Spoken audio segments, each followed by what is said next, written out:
Welcome to Equipped to Endure. I'm Rusty. Today we're going to be talking about portable, long-term water storage. Let's get started.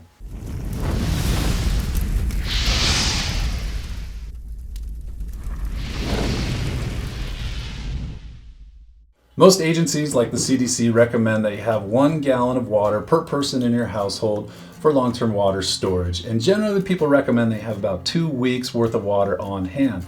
So if you have 4 people in your family or in your household and 14 days worth of water, you're looking at about 56 gallons worth of water that you want to have on hand in case of emergencies.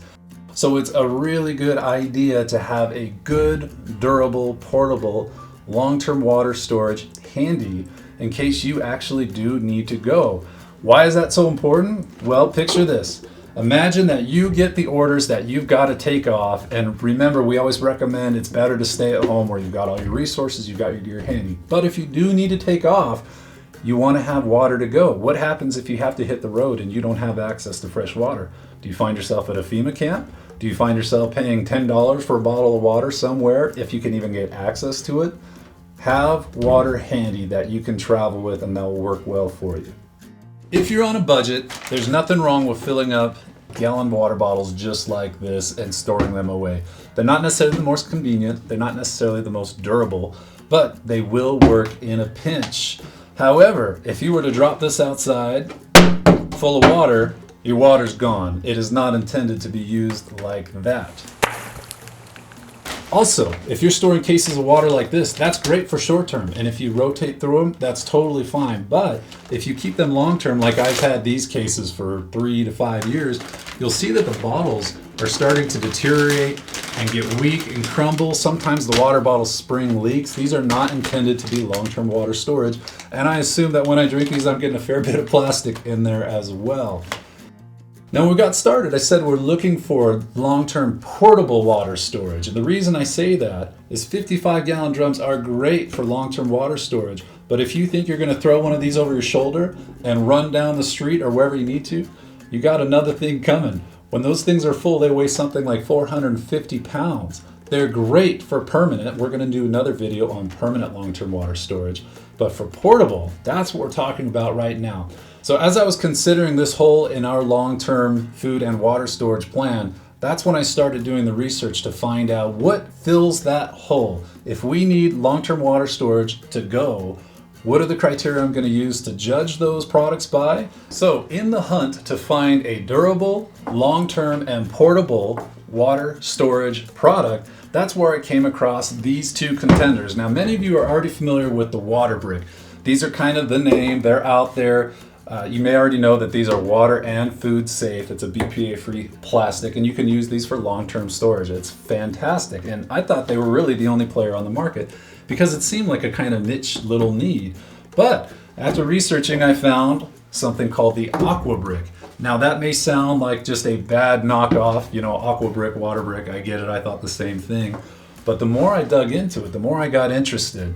And we're going to tell you, we're going to put these head to head today, and we're going to put them through a nice torture test to see how durable they actually are, how portable they are, and how usable they are. Those are the criteria that we're using to judge and compare these 2 portable water storage products. Okay, before we get to the torture test, I want to talk a little bit about usability. So let's take a look at these guys. Let's start with the WaterBrick. So right off the bat, you're going to notice that the handle is a bail handle, and the wires go opposite way to help it stay on there a little bit more. You kind of have to finagle it, but I have seen it, I think, or heard of it when these things can pop off. Now, I'm not necessarily a fan of having this separate component here, particularly the wire. I just think it can be a little clunky, it can break off, it can twist, it's an extra part that can break. That's why I'm not a big fan of it. Also, let me make sure I get this threaded on here the right way. I don't know how these guys didn't notice this when they designed it, but you'll see that cap is kind of hard to get to. So if you put that on tight, I mean, it may not look like it on the video, but this is kind of tricky to get into under that handle. You have to loosen it up and then do that. Not a big deal, but it's an annoyance. When you get that lid off, here's another thing. Imagine this is full of water and you're trying to pour it out. Do you notice these shoulders that are recessed compared to the lid? When you tip this over, you're going to have water and food getting caught in those shoulders that you're going to have to shake the crap out of this thing to get out of there. In my mind, that's not a great design feature there. And also, you will see that these columns that go all the way through here, they're great for support and for structure, but that makes it almost impossible to clean. Now, I can't get my hand very deep in these at all, but as soon as I get my hand in there, I'm stopped by that first pillar. So if you want to clean that, if you need to scoop something out of there, that's not happening unless you've got a very long-armed 2-year-old that can get their arm inside there. Another element of the design that I'm not a big fan of from a usability standpoint is if you want to pour this thing, you have to do it with 2 hands. If you're holding this bale, I mean, you can't just tip it like that. You have to use 2 hands in order to pour and get that thing emptied out. So another nice feature of the WaterBrick, also on the AquaBrick, is it does have attachable faucets. Now this is where I think these types of units are great from a usability standpoint. So picture this.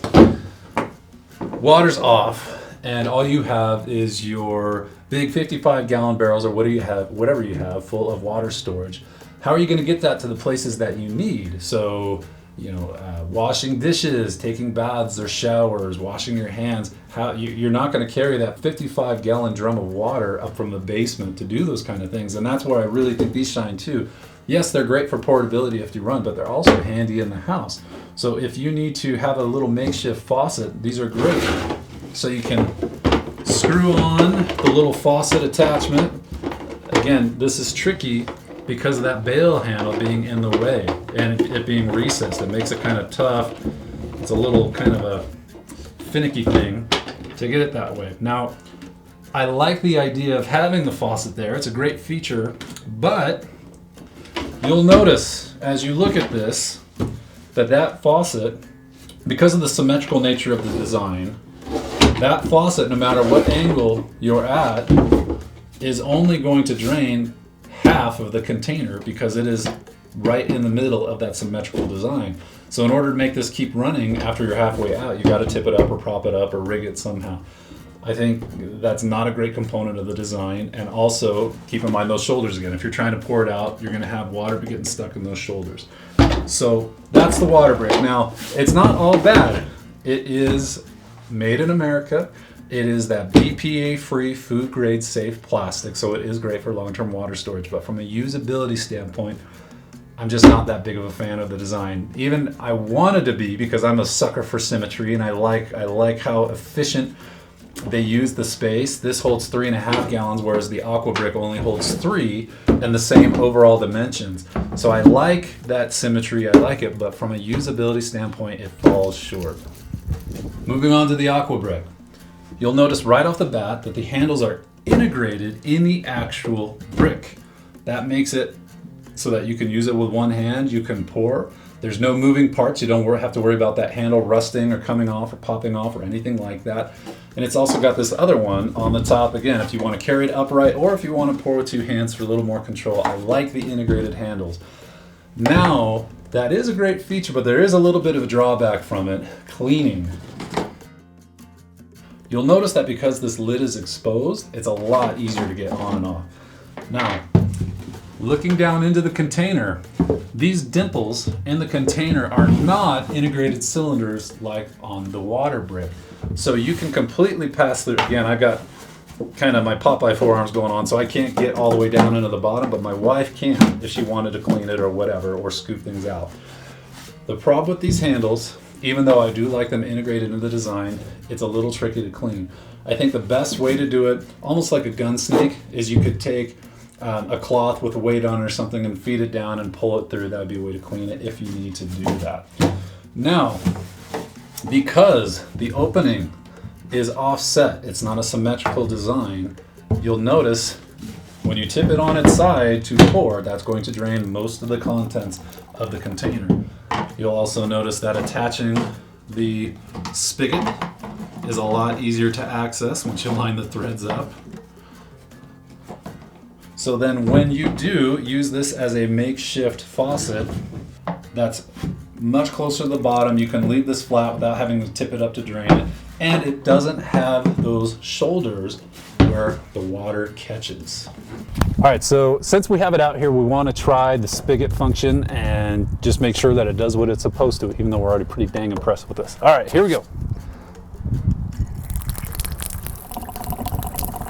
So there is a pressure release attached to this so that it shouldn't clog, and that makes it so you don't need an extra hole there for the water pressure. All right, let's close it up. Why not take this container to your large 55-gallon barrel drum or whatever you have and fill this up and walk it upstairs or walk it into the kitchen, wherever you need it. This makes it a lot easier to access and use your long-term water storage. And if these are already full from your long-term water storage, you can take it in and put the faucet on and use it as normal. Again, I like this from a carrying standpoint, from a usage standpoint. Both the AquaBrick and the WaterBrick are designed to stack. Man, that's annoying, that word. All right. They're designed to be stacked, which is fantastic for storage. So you'll notice that these dimples, they're almost like Legos. So you just line up those dimples, and you can stack these. I think they recommend stacking them 3 or 4 high, but that is solid stuff. You could stack it up more than that if you needed to. So this is what they stack like. Let me turn this little tower with you. So this is a great way to make use of a tight space. So I think these would be great pretty much for everybody, but even if you only have an apartment and you only have some space at the bottom of your closet in the kitchen or something, these are a great option because they'll be, again, usable, portable, and they fit well in a nice snug little space, as opposed to our friend the old milk bottle. These are great if this is all you can do. If you want to make a little bit more of a long-term investment for your water storage, I think these are fantastic. But if this is what you have, this is fine. But if they're reused, you're not going to have the strength of that seal there. They may break, they may leak if you put pressure on them, and they're going to be more difficult to stack compared to your AquaBricks or something like a WaterBrick. Hey, landed upright and everything. Any leaks? No leaks, a little dent right here. Just a little dent. Uh-oh.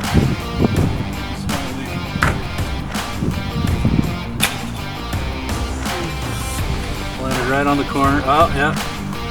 Right there.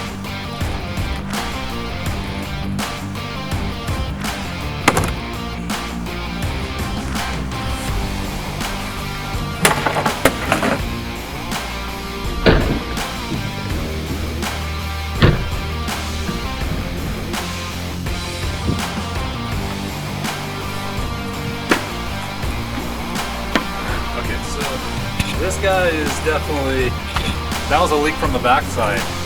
Oh, yep, look. New break right there. It was on that seam. It's pouring out right there. See that crack? See that?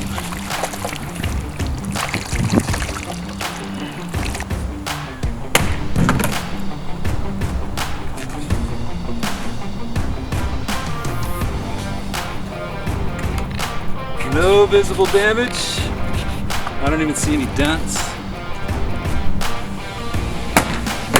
Hey!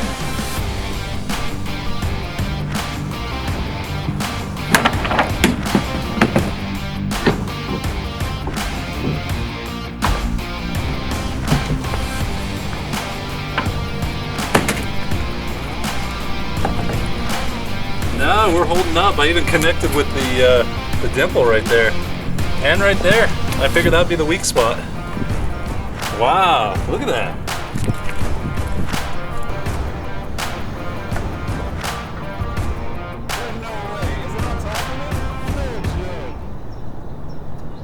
So we're here at the bandsaw and we're gonna run these bad boys through, but this shows just one more reason why I don't like the design here. So when you tip this up, see the water that's still stuck in these shoulders here? How are you supposed to get that out? Oh, and look, the bail fell off too, look at that. So you gotta kind of shake the life out of it to get the water out of it, which I'm not a fan of that, and the bail coming off again, so. All right.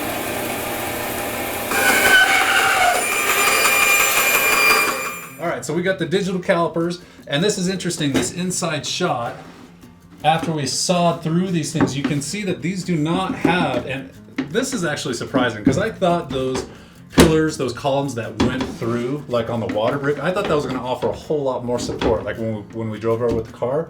But these do not have those pillars, and these absolutely, we didn't even bother with this because it was already broken, but man, that is durable. Anyway, let's go ahead and measure the walls. About 1/8 of an inch thick on this guy, on average. On this guy, this varies a lot. You can see that, and this is bizarre too, because this crease here created a weak point. That's where it broke early on. Very thin walls on the side here, but it gets thicker in these little pockets, which is where it broke. But we're coming in about half. So in some spots, this is almost 2 times as thick. This has some thick spots too, but I mean, the proof is in the pudding. We beat the snot out of these things, and this did not even crack or spill anywhere, except when the jar contorted a little bit and it created space in the seam with the lid. Anyway, you can see how these things stack with the pillars there. These just stack on the dimples. So that is the torture test. I'm pretty impressed with this myself, guys. The AquaBrick, head and shoulders from a torture test above the WaterBrick. So we said that our parameters for judging these two products at the beginning, we were looking for durability, we were looking for portability, and we were looking for usability. And that usability is basically the ergonomics, how easy it is to use. In the ergonomics, this one pours better. This one's easier to clean. This one was better in everything we talked about from a usability standpoint, not having the shoulders there. So in the usability arena, or for that metric, the AquaBrick won. For the portability standpoint, I would still give the win to AquaBrick. Right here, the bail comes off of this, and that's the only handle on the brick. Unless you can stick another stick through here, you want to carry it that way. I'm not impressed with this system. So for a portability standpoint, I would still give the nod to the AquaBrick. And then from the durability standpoint, I think the footage speaks for itself. The AquaBrick stood up to some major torture, more than you should ever put it through, and I hope that you're not going to cut one of these because they're kind of expensive. So in all 3 categories, Equipped to Endure puts the stamp of approval on the AquaBrick. We endorse this product. We beat it up for you. We followed the Equipped to Endure mantra of showing you actually how things work and how they hold up with not holding any punches. So we endorse the AquaBrick. Now you can buy either one of these. Again, if the AquaBrick's a little too expensive for you, let me break down prices for you. You can order the WaterBrick through Amazon or through other retailers, and they're going to cost you about $5.23 per gallon to store in these. In the AquaBrick, it's going to cost you about $8.95 with the coupon code that we're going to give you. So this is more expensive, but if the durability, if the usability, and if the portability matter to you, which is why we were looking for them, then the AquaBrick is going to be worth it for you. I think that for each one of your family members, that you should have 2 to 3 AquaBricks. So if you're a family of 6, then I would suggest having 12 or 18 of these. And that's, you know, do the math there. That's going to be a couple $100 to get you your containers, but that's a lot better than having to go to a FEMA camp or to drink out of a river or something like that if you need to get going. And also, even if you have to stay put, these are going to be a better value for you than that water bottle, which you saw. We dropped that once, that gallon water bottle. It's not going to hold up to any sort of abuse, and it can break and split and degrade. So, all right. So if you want to go ahead and pick up some AquaBricks for you and your family or you and your loved ones, go ahead and go to saganlife.com. We're going to go ahead and put the link in the description below. And when you put anything from their store in your cart, on checkout, put E, so the letter E, 2E for the coupon code, E2E, and you'll get 10% off your whole purchase. As always, it's been a pleasure having you with us at Equipped to Endure. We look forward to seeing you next time. And remember, in all things, be prepared.